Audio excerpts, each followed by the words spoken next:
obligations for reusing it. And so we actually didn't commit to that in the beginning, and part of the back and forth of they're saying, well, look, we'd let you take down a lot of the buildings, but this fourth one is probably as special as these three, so you ought to save that as well. So we agreed that in the second round. So then, but that's the core of what we're saving. Yep.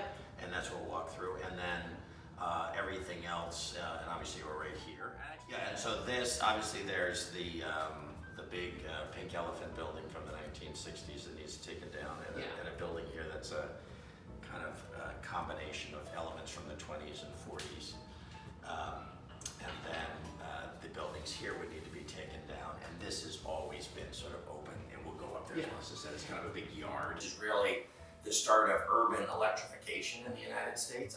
This was the first location in Boston where anybody generated AC power. AC generation allowed eventually, you know, much farther distribution of power. And so when Edison bought the Boston Electric Light Company, it was an M&A story. He got 4 power plants with that merger and acquisition, and including this one, but he was buying their technology. About 2.5 acres of waterfront park. Over the whole site, there's about 5.7 acres of open space. That's great. But so we'll walk around here. It's about 20 feet higher, in fact. And the waterfront, you know, level is obviously all like lower lying. So what we're going to do is we're going to raise the site with the development project about 4 to 5 feet, including in the floors of the Edison turbine halls. Cool. So that, you know, we're preserving them not just for today, but we're protecting them from sea level rise long term. Yeah. Are there other projects in other cities that you've worked on or looked to say, okay, this resilient strategy or geotech strategy really works? In Philadelphia, we're raising the site there. That's a 1,300 acre site. So I think more and more, you know, the reality is setting in. More and more, it's just a requirement. So we're going to take down these brick structures that are here so that you can open up the waterfront visually. You know, these were the old pump houses, and they used to pull the water out of the harbor, take it in for cooling purposes, right, on the machinery, and then bring it back out to the harbor. And there was like a physical separation in the water over in that zone where they would dump, the outfall water would be on the far side, would come back out warmer, and then it obviously went in. And apparently that was a great area for fishing. Enough land here that when a building was no longer used for its original purpose, they didn't have to tear it down to put up the next one. They just sort of closed the doors. And in some ways, these buildings are almost like time capsules. So this is the 1898 building. And as you can see, it's in incredibly good condition. It's originally not on the preservation plan, but we're really excited that we are going to keep it. This is the hall that I think of. It's almost like a time capsule. It seems like they just shut the door and locked it. The current condition is great, but cleaning this out and preparing it for renovation is super challenging. It's going to be super challenging.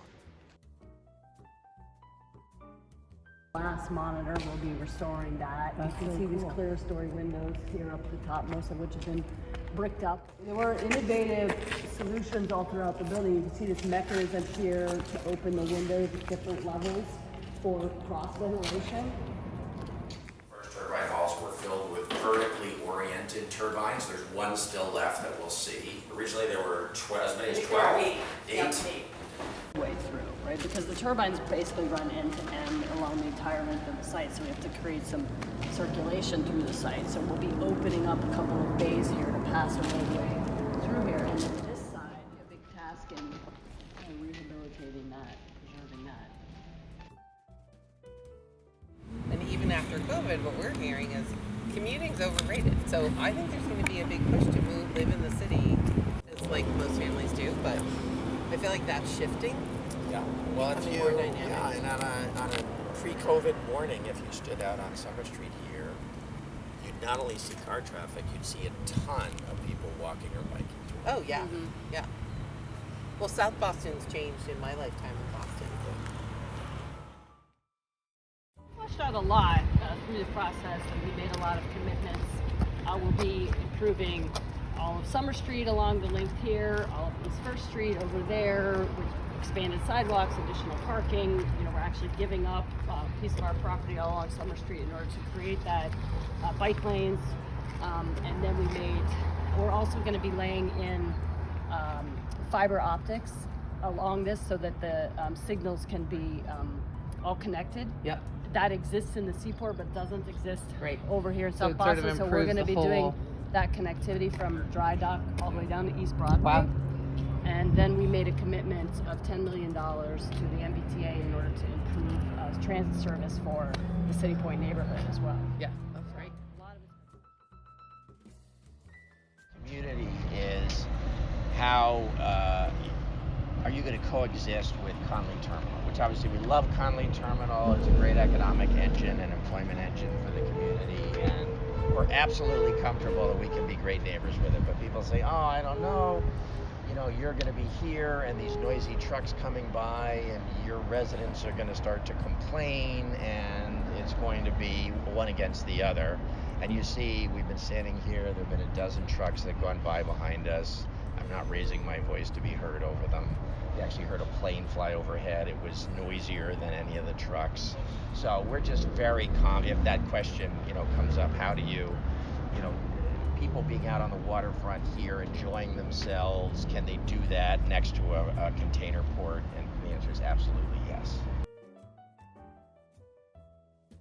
No, this is an amazing opportunity here. I think. Have the bones to make something that feels really authentic here, that people respond, you know, emotionally to. Yeah. At the same time, mixing the older buildings with new buildings and a mix of uses, life science and research and development, residential, both on the rental side and on the home ownership side, and then a hotel as well, plus some office space and obviously retail and cultural space, like mixed into all